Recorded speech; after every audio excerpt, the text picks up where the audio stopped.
So okay guys, today I'm going to be showing you how I made these super simple yet effective Assassin's Creed styled hidden blades with nothing more than my 3D printer and a couple of screws.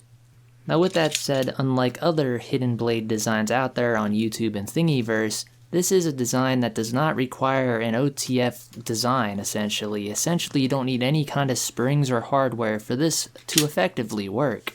The only mechanisms involved with this design is a hinge and a little door which has one screw in it. However, you could easily glue this in place and have no hardware needed at all. Effectively, with this hidden blade design, it acts more like a traditional old school hidden blade would in real life. Now I always thought in the medieval game, in the first Assassin's Creed game, it was a little weird that he had an OTF styled knife, because springs and various hardware to make that done would be rather expensive back in them times. Not to say that it couldn't be possible, there are diagrams online, however they don't look like they'd be very effective. But with that said, this design mimics those of actual hidden blades that you'd find in real life. This also explains why they'd have a finger missing, because this design would be rather temperamental depending on who built it or how well taken care of it is. Essentially what I got here are two gravity knives.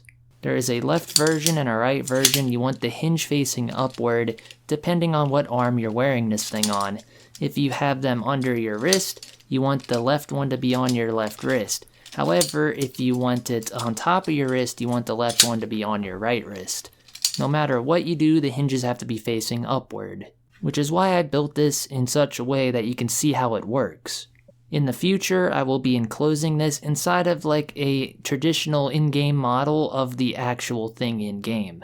This is just to show you how the mechanism works. However, I did try to style it a bit in case you want to make a very simple yet effective Halloween prop that does not take a lot of filament to make. But with that said, there's a hinge on this. It opens up to about 45 degrees, but feel free to edit that to open at about 15. That's about the lowest it can go if I recall, and you should be fine. However, I made it open at about 45 degrees, because once it's under your sleeve, it ain't gonna open that far anyway. Now if you're worried about false deployment with these, like I said, as long as you're wearing them on the right wrist with the hinges facing upward, you can put your arms straight down at your side, and they won't come out. Well, unless you give it a pretty decent shake. Then again, this could be fixed with a very simple yet effective leaf spring or some magnets. However, if you wanted to go more traditional with the video game-esque design, I would use a very simple, very weak spring like leaf spring. But overall, these work pretty good. They open up just like the games. They may not close like the games because you have to have your arms upward, you have to get it a little shake, and then they will go back in. But overall, the deployment of these things is super fast. If there's one change I'd have to make to this, it would be to add 2 more holes to the front of this hinge mechanism, because sometimes when you don't sand the blade enough and you put it in, it might not hit the first latch, it might miss, making it not latch in place. Which means is when you go to stab something, it will just go right back in. Again, that's a very simple thing to fix, but if you got the sanding down right, the parts printed right, everything should just work fine. But yeah guys, as you can see, that is about it. These things are assembled super simply too, by the way. You just print the hinge, you print the housing, you put the hinge on the housing, and you can use just a zip tie or actual hardware to secure it in place. Also, add a fair bit of tension to this hinge point, because the harder it is to open, the better it is to open up on demand when you shake your wrist. Also, it makes it a little harder for people to discover you have it under your wrist. Fun fact, the reason why the handshake came into being was to determine whether you had a gravity-based knife under your sleeve. The person would shake your hand firmly enough, and if a blade came out, they would tell that you were hiding something essentially. However, with my design that doesn't happen, so you don't have to worry about somebody giving you a handshake and the thing just coming out.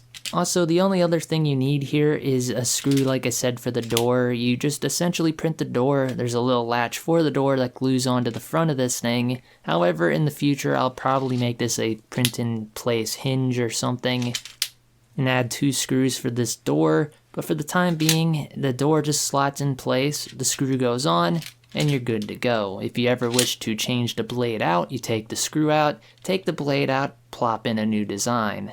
As you can see on video, I got 2 designs, and overall they're pretty effective. I got one that's more tuned to look like the dagger in the game, and one that's more like a traditional blade. Now obviously they're not as long because these are just small scale models meant to be quickly printed for Halloween, and to also utilize as little filament as possible. However, in the future, I will be making these more full scale, as well as more designed to look like the ones in game. But overall, I hope you guys enjoy this model, and if you do make it, be sure to go over to my community page and link any images that you can to the post I'll have there, hopefully, on this, because I'd like to see how yours turn out, and if you do any kind of cool yet creative changes to it. If I see something I like, I'll incorporate that design in version 2, and I'll also be sure to give you full credit for it. But yeah guys, that's pretty much it for this video. Hope you all enjoyed it, and I'm gonna leave it off here. DTPK signing off. Peace. Or this, or perhaps even this, using nothing more than a free program called EV to the mount directory on my system. You could pretty much